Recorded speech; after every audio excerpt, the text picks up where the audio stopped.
Good evening. My name is Paul, and I'm a full-blown alcoholic. And I'm delighted to be here.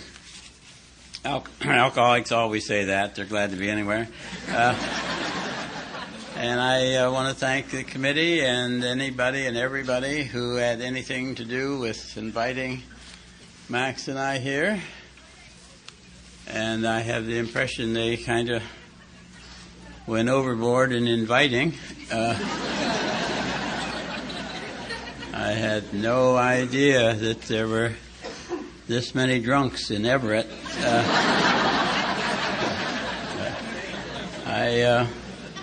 I love to see alcoholics crowded together.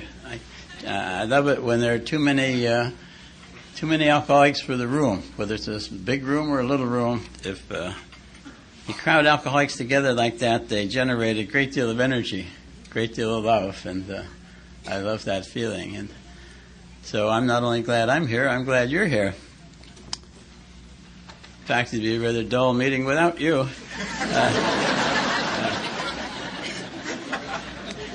I do feel a little bad about the people that have to stand. But then a little voice in my head says, what the hell? You've got to stand. And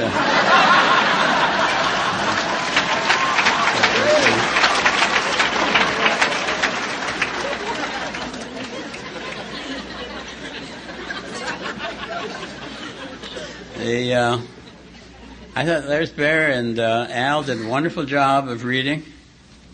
We read it perfectly without a single error, which is nice, but it kind of disappoints me because I kind of like the errors. I liked it like, for instance, I remember the time an older woman was reading a portion of chapter 5, and she read it as, what an odor. You know?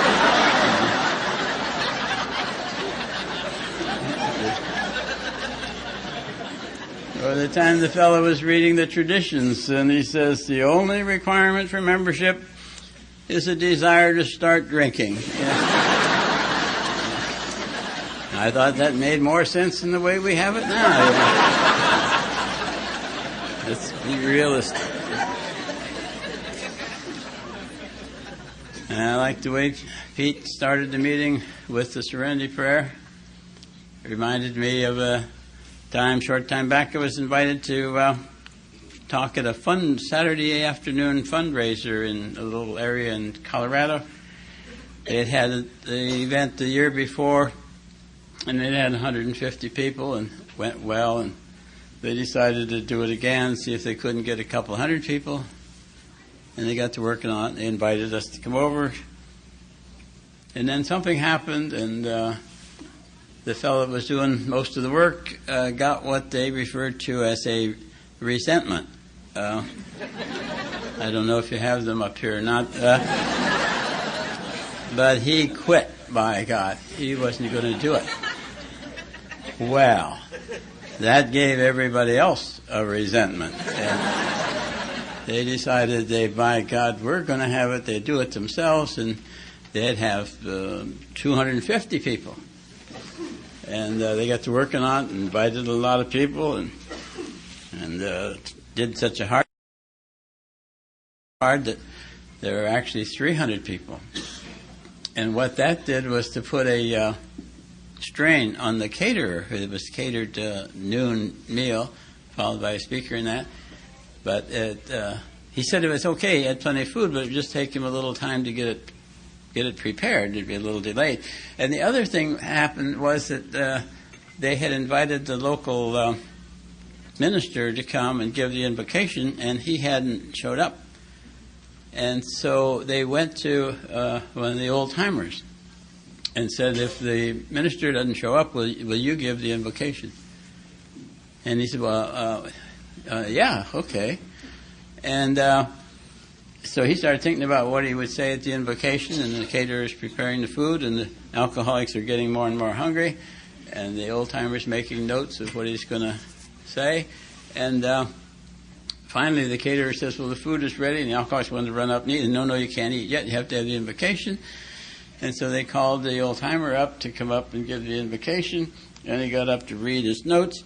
and the first word on his notes was the word God, and he said God, and they all recited the Serenity Prayer and ran for the food.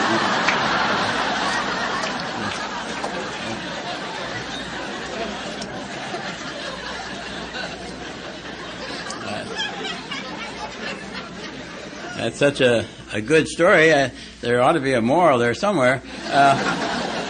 I guess the moral would be, if you ever, when you get to be an old timer, if you're asked to give an invocation, don't bring God into it too soon,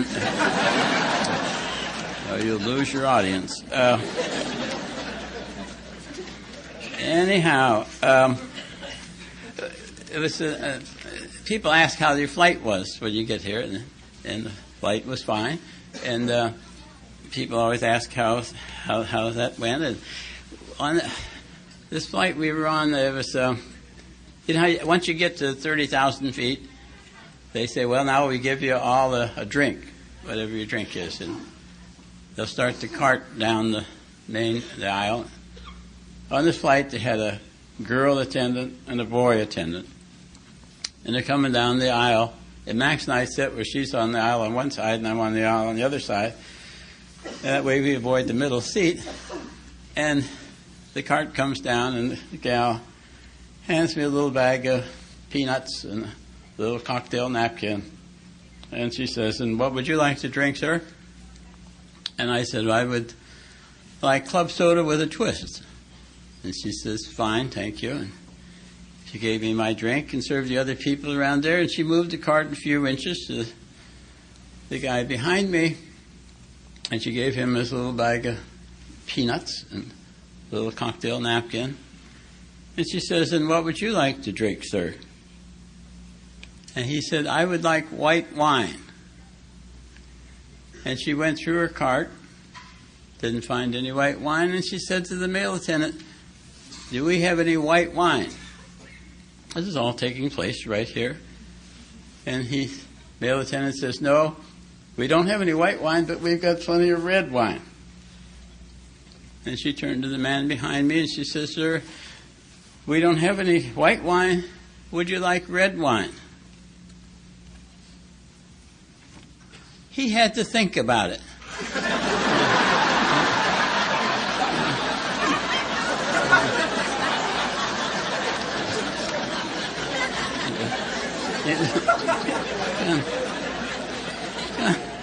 You know,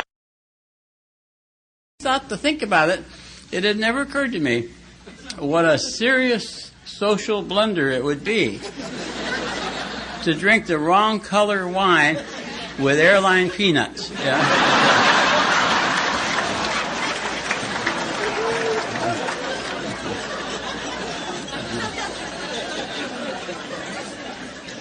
Which actually brings me to a problem. I'm looking for somebody to help me with this. On all these planes, each airline has their own local magazine that they put out, and they have it on each plane, and they like for you to read it and take it with you. In American Airlines, it's American Way, I believe. And in reading through it, it has different articles and different stories and different things that are the same each month. And one of the things it has in there is the best buys. And this gal write about the best buys, and she lists the best audio and the best video and the best book and the best movie and the best this and the best that. And under the best drinks, she had the best wines. And under the best wines, this gal said that the 1992 Napa Valley Chardonnay have a crisp pear apple flavor with a touch of clove at the end. Now, what I'm looking for, what I'm hoping to find is somebody who is planning a slip.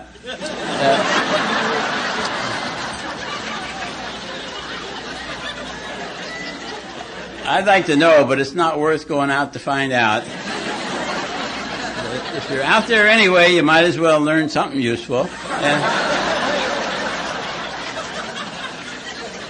Now it's the 1992 1992 Napa Valley Chardonnay. And I really don't care that much about the crisp pear apple flavor, but I really would like to know if it leaves you with a touch of clove at the end.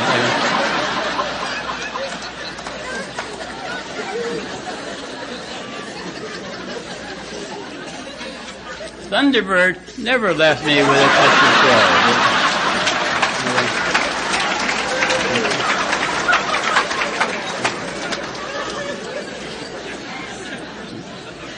Thunderbird was my favorite white wine.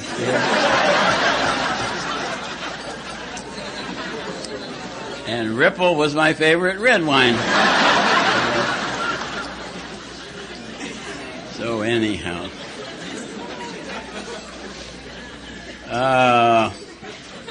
I guess I should talk about my drinking. Hasn't this been a great convention or conference up to this point? I really enjoyed Robbie and tried to enjoy Max's talk this afternoon. If she'd have been a little more honest, I could have enjoyed it more.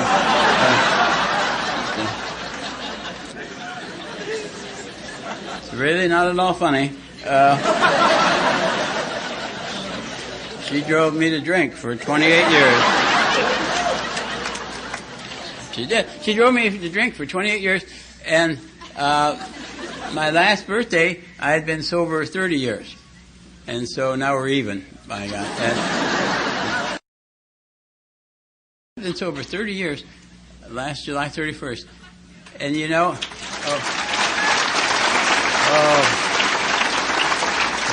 hell, you're nowhere near as impressed as I am. 30 years is the longest I have ever gone without a drink.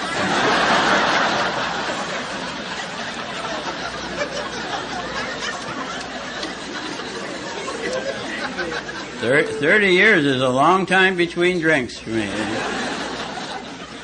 fact, if this keeps up, I may just give up drinking.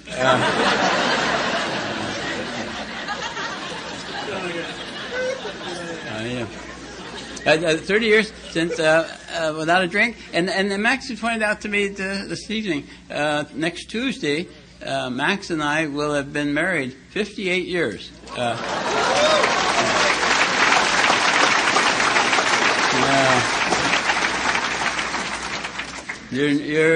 You're nowhere near as impressed as I am. You know. I'm not even as impressed as Max is.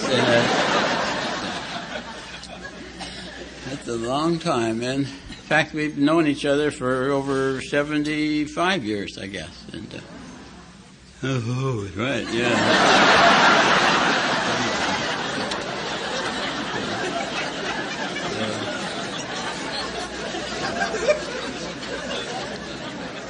Yeah.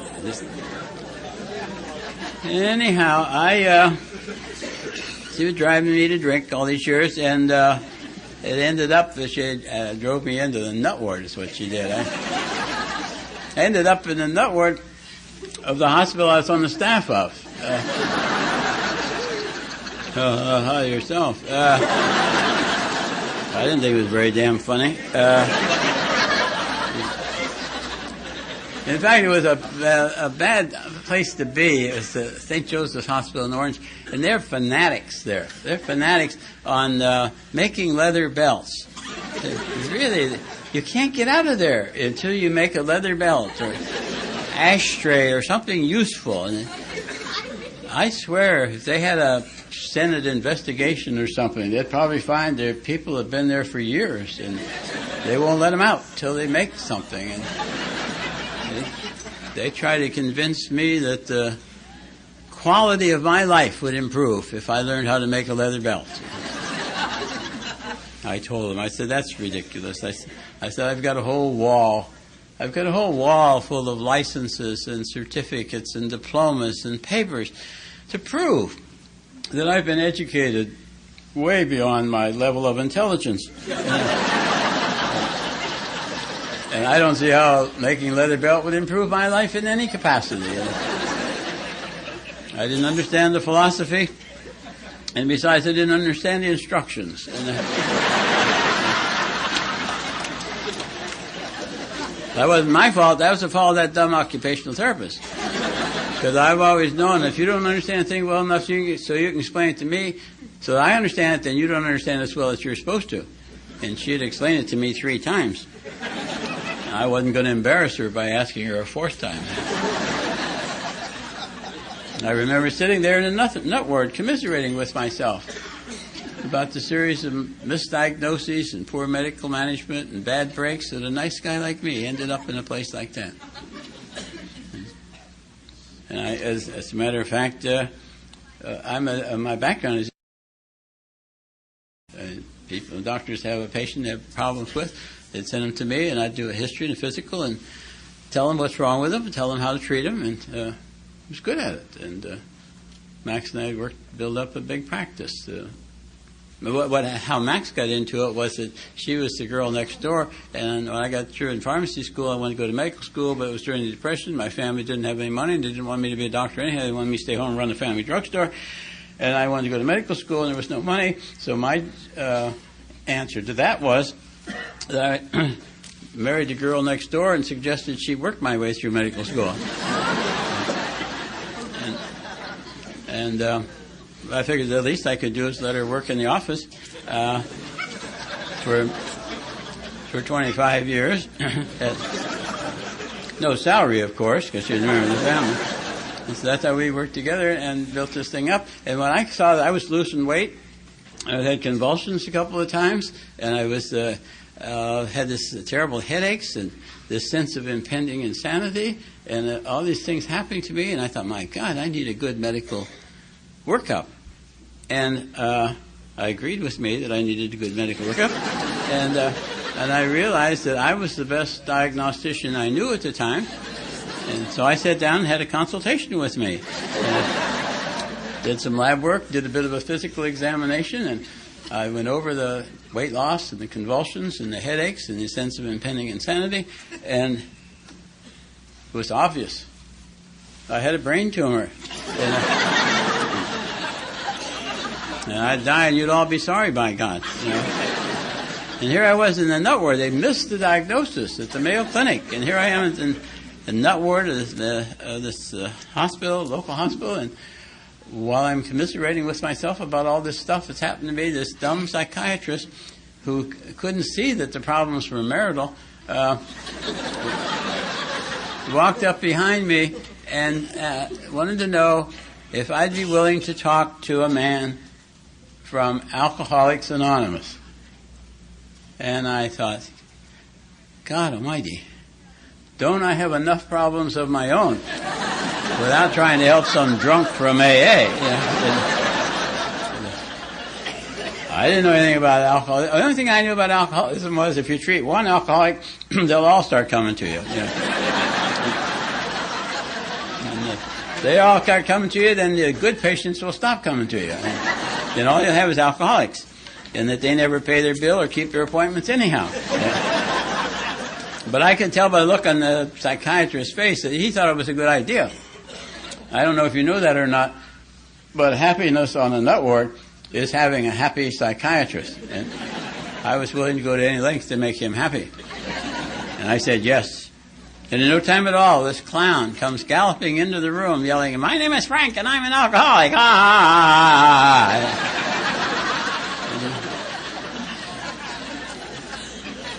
I was embarrassed for him. There he is meeting a perfect stranger, and the only thing he can think of to say about himself is that he's an alcoholic. And a loud voice. God, he had a loud voice. And he told his whole story in a loud voice. And I don't remember a word of it. But I kept thinking, my God, man, why don't you lower your voice? I mean, these people all think I'm a nut. Why don't we just leave it at that? The only thing I remember is how it ended. He finally said, "Well, that's my story. I'm going to a meeting tonight. Would you like to go along?" And I said, "But I'll go." And we went, And I don't know what meeting we went to. I don't know how many meetings we went to before I knew what meeting I was at. But I don't know anything about that man, who led or who read or who prayed or anything. But I know that meeting had a profound effect on the psychiatrist. He was suspiciously very interested in my case. What's this about? What's this about the steps? What's this about meetings? What other kind of meetings do they have? How often do they have meetings? When are you going to go again? And I thought, oh my God, I've got me an alcoholic psychiatrist. He's ashamed to go, so he's sending me. You know? And so I went every day I could. I got Frank take me every day. I didn't know how many brownie points I was getting per meeting, but I wanted all I could get. I finally got enough so I could get discharged from that dump. And I finally got discharged. I had no intentions of coming back to AA. Why would I? I wasn't an alcoholic. But the problem with that was that Max liked the AA meetings. I'd say, let's go to a show. He said, no, let's go to an AA meeting. You know. And once I found out she liked them, then, of course, if she didn't shape up, I decided I wasn't going to go to AA anymore. Yeah. That was the Al-Anon said that. That's what Max did. She couldn't drive. She's not alcoholic, but she liked the AA meeting, and she couldn't drive the freeway. And the meetings were 35, 45 minutes away.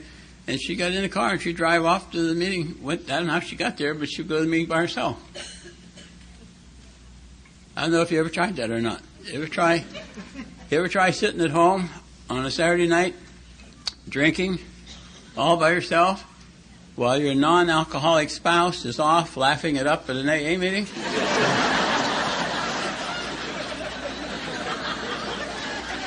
I thought it was rude.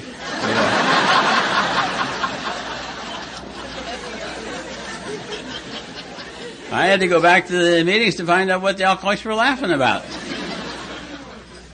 I found out they laugh at anything. They laugh just to be laughing. I went to meetings for 7 months. And then I went to one meeting too many. And I found myself laughing. And I haven't had a drink since. Yeah.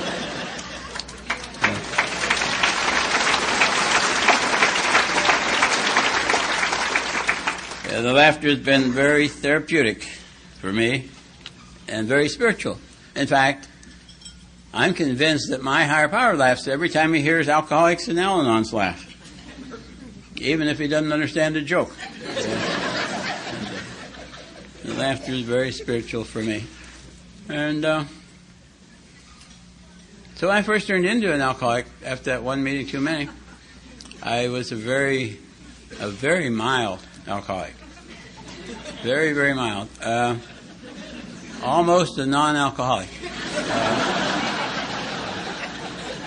I was more allergic to alcohol. But I had a list of things I wasn't. I wasn't a wino. I wasn't a lush. Certainly wasn't a Skid Row bum. I wasn't a chronic inebriate. I wasn't a chronic drunk. I was peculiarly to the drug alcohol. I do weird and peculiar things when I drink. I can't control how much I drink once I start drinking, which really isn't that much of a problem. If that was my only problem, I just wouldn't drink. My main problem is that I, of myself, can't keep from starting. I not only can't control how much I drink when I start, I can't keep from starting. And it took me a long time to figure that out. And once I saw that I was a mild alcoholic, here I was in AA, at the bottom of the social barrel.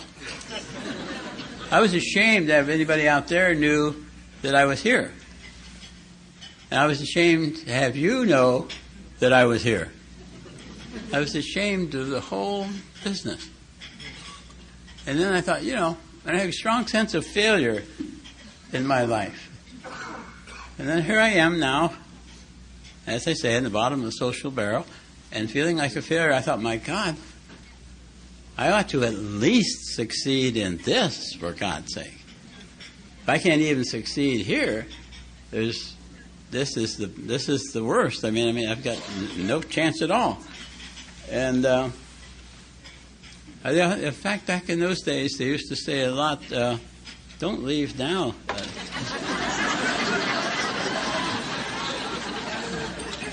I thought it was just building up to something, for God's sake. That makes you afraid to get up and walk out, doesn't it? When the rest of you, by God, won't leave, I'll say.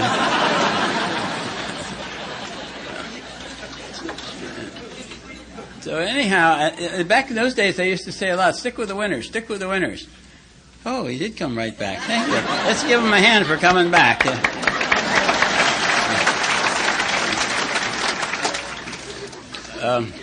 They used to say, "Stick with the winners." And I thought, well, if I'm going to stick with the winners, I better know what a winner is. So I talked to Chuck C., who'd been sober 100 years or so. And I said, "What's a winner?" And I was surprised that he had to think about it for a while. And then he said, "Well, I guess you have to die sober to be a winner." And I thought, oh, God. Yeah.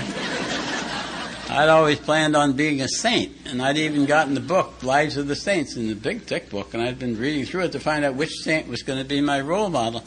And I was very serious about this business of being a saint, till I found out that the final requirement to being declared a saint was you had to be dead 300 years. And I thought, well, screw that.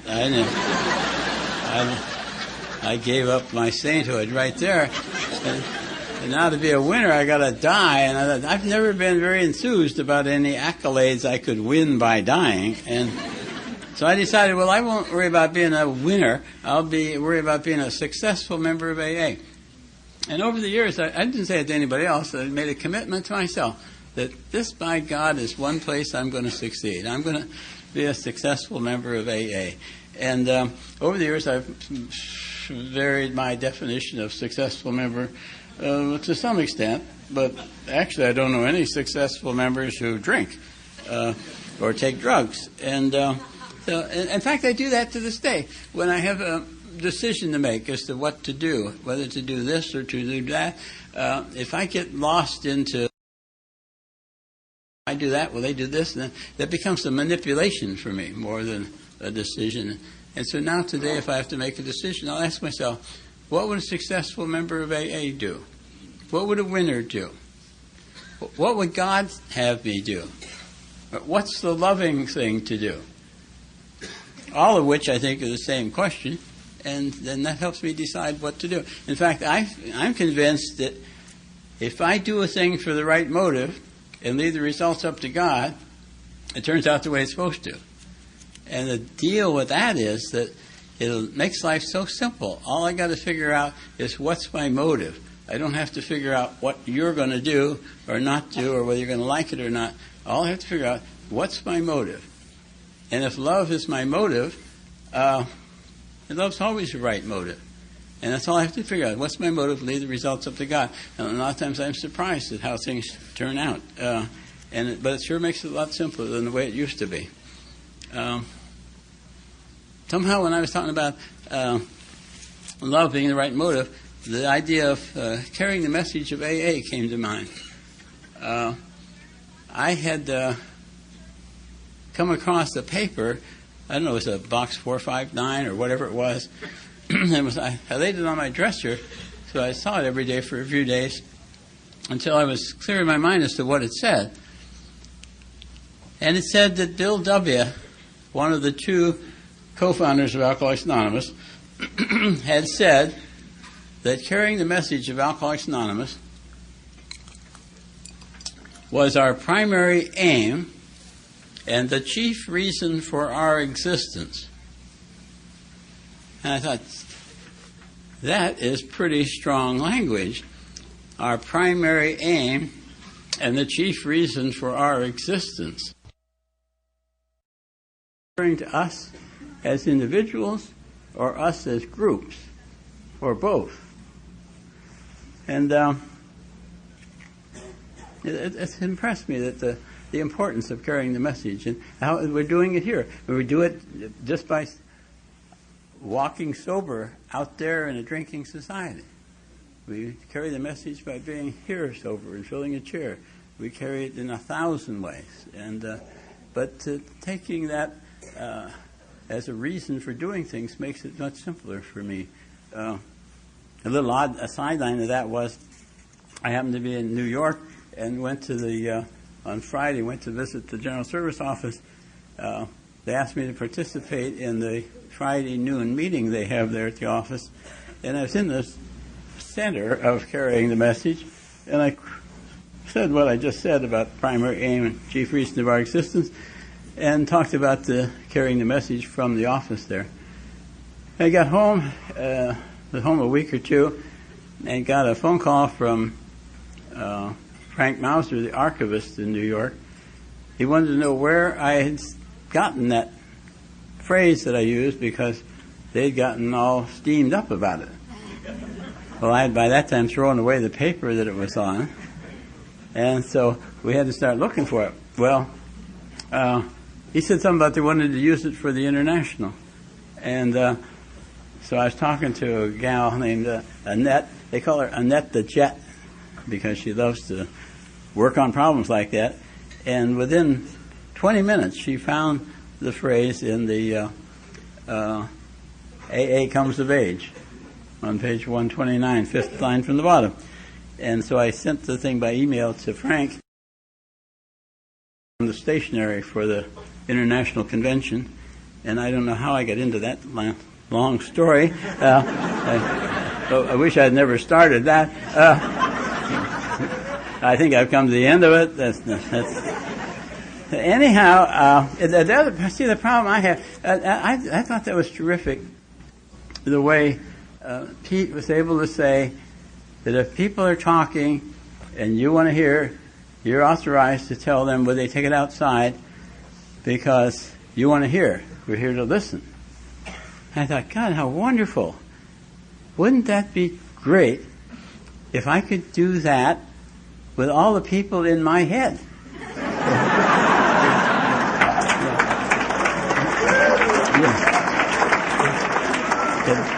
You guys sit here and you're quiet and very easy to talk to. I'm trying to talk in a bit of a straight line with what I'm doing and not be too disconnected in that. But the people in my head are, God, I'm glad you can't hear what I got to listen to. A lot of this stuff is illegal. And even more of it is lewd. And I'm trying to talk in a straight line, and one of them will suggest something I'll talk about, and then one of them will say, no, don't have them talk about that, have them talk about this here. And the third one will say, no, you guys don't have them talk about this, have them talk about this. And they get to fighting among themselves about what I ought to be talking about. And it's really very distracting. And I think, oh, shut up there. And they all shut up, and I can't think of anything to say.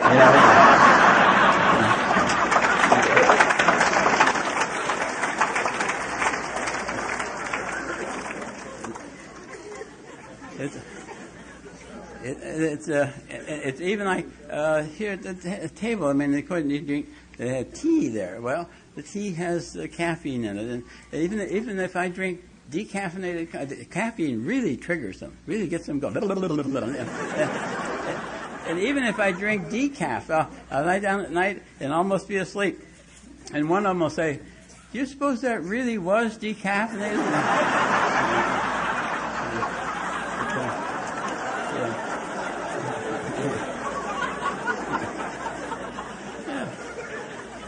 When I lie down at night, my body will say, my body's tired. Once I lie down and go to sleep, my brain says, no, let's lie here and talk about it for a while.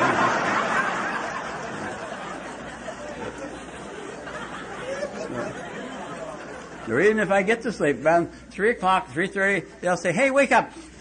We've had an emergency meeting, and we need to talk to you.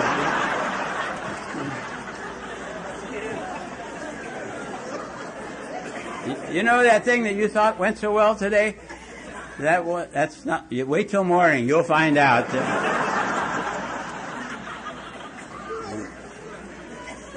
I think, boy, I don't want to listen to that crap. And I'll roll over and go back to sleep. But just as I'm about to lose consciousness, I'll think to myself, boy, I'm glad I'm not thinking about that anymore.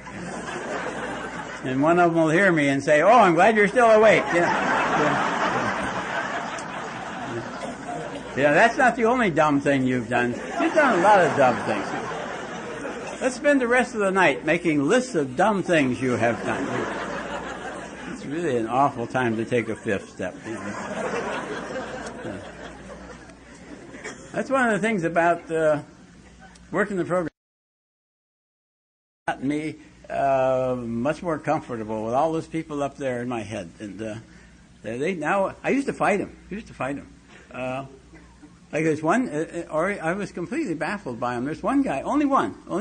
There's one person up there that no matter what the situation is, whether it's too many people and you're afraid, or nobody around and you're lonely, or it's too hot, or it's too cold, or it's a happy occasion, or a sad occasion, no matter what it is, his suggestion is always the same.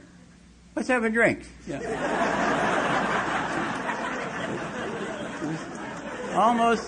It was almost like a command from God, you know. And every time he took a drink, we all got drunk, you know.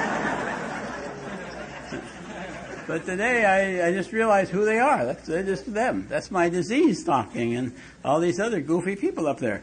And I don't fight them at all. I mean, it's like defects of character. Might as well get friendly with them because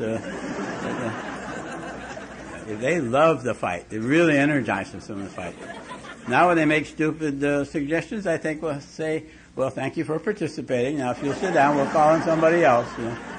And we just take turns. When a bunch of them get to acting real crazy, I say, you guys need a meeting. Let's go to the meeting. You know? Well, you know, another interesting thing I found about that, all that noise and all that confusion and all that pandemonium that goes on, in the very, very center of me, there's a center of absolute calm. And that's where my higher power is. And that's where he's always been. But I didn't know it. And to not know it is kind of like it not being true. But now I know it. And I know that I can't go anywhere without him being with me. And that's a great counterbalance to the personality in my head that's always afraid. No matter what it is, no, don't do that, you'll screw it up and they'll all laugh at you. But now I know that my higher power is with me, just anywhere I go. And I'd like that. That's very comforting. In fact, somebody said to me, asked me the other day, they said, do you still get nervous when you're going to talk? And I said, well, I don't call it nervousness. I call it anticipatory anxiety. But I said, besides, I alter the third step prayer. I love the third step prayer. In the morning, when I awaken, before I'm even really awake, I like to say the third step prayer, the serenity prayer, and the sub-step prayer.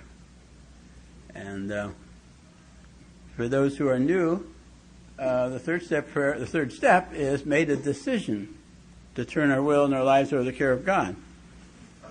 And the third step prayer says, God, I offer myself to thee to build with me and to do with me as thou wilt. Relieve me of the bondage of self that I may better do thy will, and so on. And then at breakfast, Max and I say the serenity prayer, third step prayer, seventh step prayer, and we read some stuff, Al-Anon literature and other literature, and then we have a period of silence. And throughout the day, when I'm going to do something that I'm a little apprehensive about, or a little bored, or just whatever, I'll say those three prayers again. And, but like I said, if I'm going to talk, the third step prayer, and I'll modify it. And I'll say, God, I offer myself and this situation to you to do with as you wish. Now, I would like it to turn out phenomenally successful. But if you have it in your mind that this is the night for me to make a complete ass of myself, well, at least one of us will have a good time.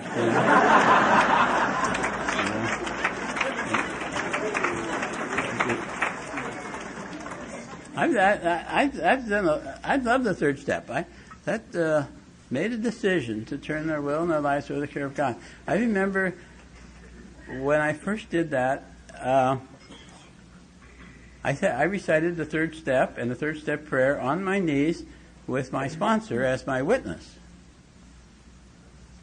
Then I thought, well, that's a contract, and it's would be easy to break. Maybe it needs more witnesses. So I went before my then 3 home groups, and I recited the third step, and the third step prayer in order to make it theoretically harder to cancel the contract. And then I thought, well, that's still just verbal. That's just a verbal contract. So I went down to the business supply store, and I bought a blank form for setting up a limited partnership. And I filled it out, and I gave my higher power a 51% controlling interest in my life. And I made him the general partner, and I became the limited partner. And I felt better to have it in writing, and I knew that he knew that it was in writing. But then I realized that all that shows is that a partnership exists. It doesn't talk about the terms of the partnership. So I had to sit down, and I decided to sit down and draw up the terms of the partnership. Who's responsible for what? So that when a problem comes up, it's already written down as to how you solve it. Basically, it's who's responsible for what. And I got a piece of paper and drew a line down the middle. And on one side, I put what's his responsibility, what's mine. And what that narrowed down to essentially was that he's in charge of worry, and I'm in charge of work. And he doesn't even like for me to help him. He doesn't like for me to help him with the worry, and he never does a damn bit of the work.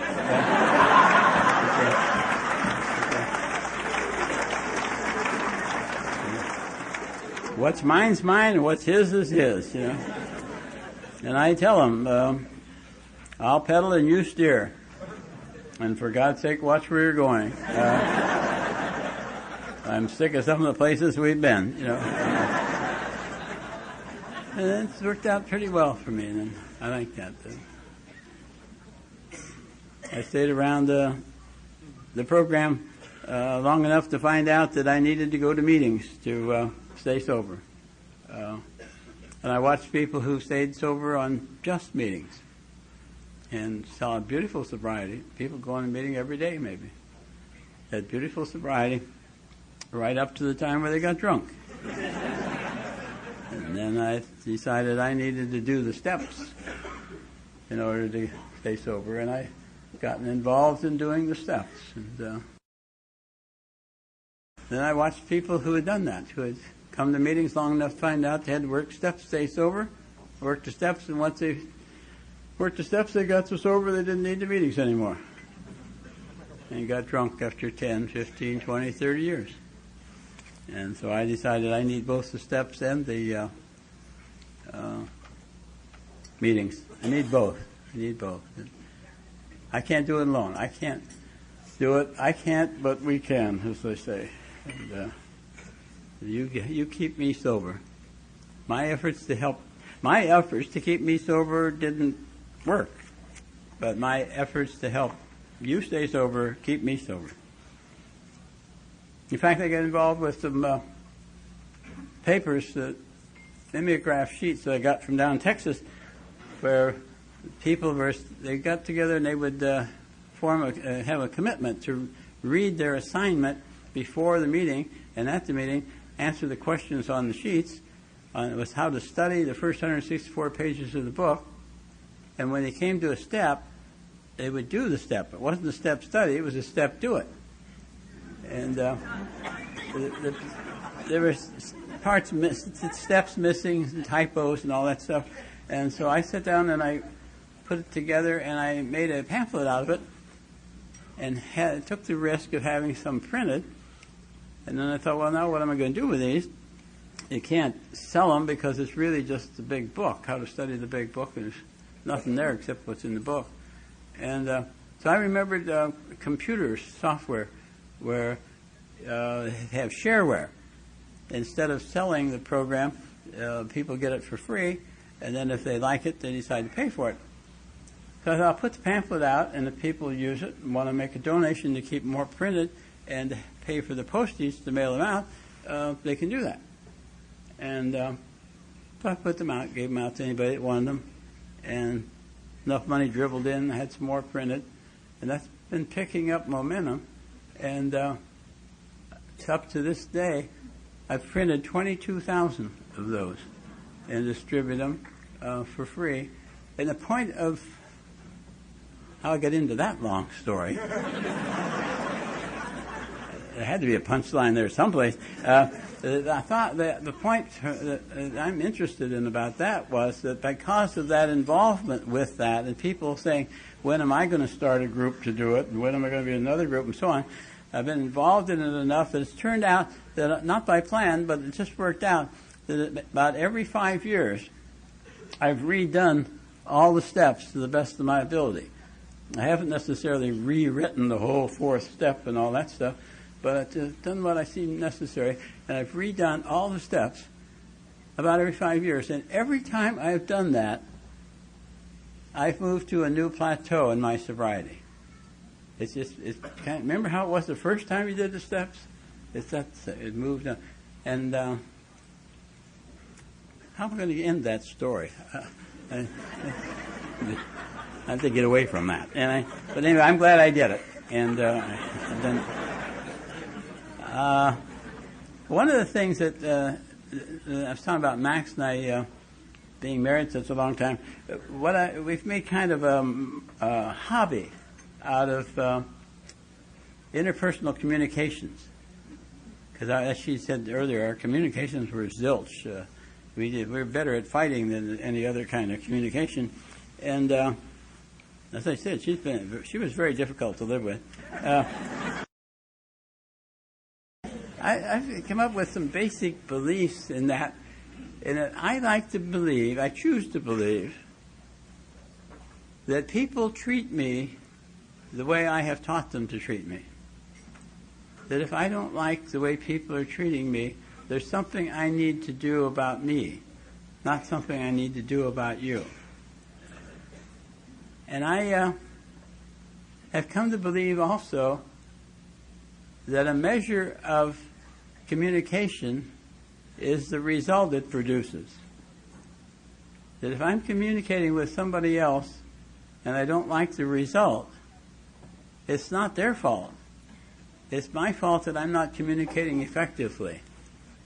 And I like that. That brings it back to me. There's something I can do about it. It's much easier. It's difficult, but it's much easier to change me than it is to get somebody else to change. We came into the program, Max was working on me, and I was working on her. And the harder we worked, the worse it got. And I understand that's the way it is with many couples going into marriage counseling and that. And so what we've learned in the program is I've got my program, she's got her program, we each work on ourselves. It's like Elsa C. used to say, when two people each have their own program, it's like two railroad tracks, separately but together, going in the same direction, with all those meetings holding you together. And it's a great way to go. It's a great way. I just love being, I love this way of life. I love AA. I love the AA way of life. I love it enough that I love being an alcoholic. I had a hard time becoming an alcoholic, and it was But now that I'm where I am, I love being an alcoholic. I love being an alcoholic now that I'm sober. It was kind of a drag there for a while. Let me say this, and I'll sit down. Speaking of computer programs, somebody was showing me a program where you put data in the computer, and this program would make a chart out of it, make a pie chart or a bar graph, and color it and fancify it. Beautiful thing. And I thought, what would a chart, a graph of my life look like if I had a giant computer and all the facts of my life put in the computer? What would a graph of my life look like? And I become convinced that it would be a giant V. It resemble like the Jelinek chart, for instance. That my life started way, way over there, and it's going to end way, way, way, way over there. And from where it started until July 31st, 1967, it was on a downhill course. Now, it wasn't a straight line down. It was just enough ups to keep me confused. And downward trend was down until finally it ended up in the nut ward of the hospital I was on the staff of. And that wasn't bad enough. I had to go to AA. I went to AA for 7 months, one meeting too many. And I finally, on July 31st, 1967, I finally accepted the fact that I, of all people, strange as it might seem, even though I had no choice in the matter whatsoever, I really was a mild alcoholic.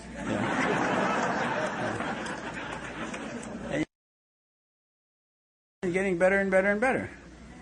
I've been getting more and more and more alcoholic. I'm much more alcoholic now than I was when I first became alcoholic. When they talk about being a progressive disease, they're not kidding. Thank God, so is the sobriety progressive, and even more so. And so that my life today is better than it's ever been. Better than it's ever been. Marriage is better than it's ever been. My spiritual life, everything, everything that counts and that matters is better than it's ever been. And the thing about it is, as far as I can see, the only thing that determines how high that can go on this side is how long I can stay around doing the things I'm doing that's keeping on an uphill curve. And of course, it's not a straight line up, it's up and down. Some weeks, some months, some years are better than others, but the long-term trend is up and up and up. And when it does go down, there are 100 things I can do to get it back up. Go to more meetings, start a meeting, call my sponsor, call newcomers, read the book, all sorts of things we can do. Or we can just wait. It's like Winnie E., the Al-Anon speaker, used to say. She said, in those dips, she said, it was the only Bible quote she ever used. She said, the Bible says, and it came to pass. The Bible does not say, and it came to stay. My feeling is, when people like us have a dip, when we hurt, we either drink or grow. And if we don't drink, all pain becomes growing pain. We can't come out of a bad situation the same as we went in. We're either worse off or better off. We're worse off if we drink. If we don't drink, we're always spiritually better off than we were. But the point that fascinates me is the point of the V. The point of the V. The one act of acceptance, of accepting one reality of my life, accepting that reality of my life, changed the course of my life. And I'm really impressed with that. And then I think to myself, as smart as I am, and as good looking, why did it take me so damn long to accept that? And what it comes down to is, I confused acceptance with approval. I did not approve of me being an alcoholic. And therefore I wouldn't accept it. I thought the two were the same. That if I accepted it, that proved that was evidence that I approved of being an alcoholic, and I didn't approve. And because I didn't approve, I couldn't accept. And that's not what acceptance is at all. Acceptance is accepting the reality of a situation And once you accept the reality of the situation, then you have a choice. So acceptance is empowering, because then we have a choice of what we're going to do about it. But until we accept, we can't do anything. It's not condoning it when you accept. It's just facing the reality, the fact of the thing. And I took most of my lifetime to figure that out. And, my time's up, and I don't want to sit down.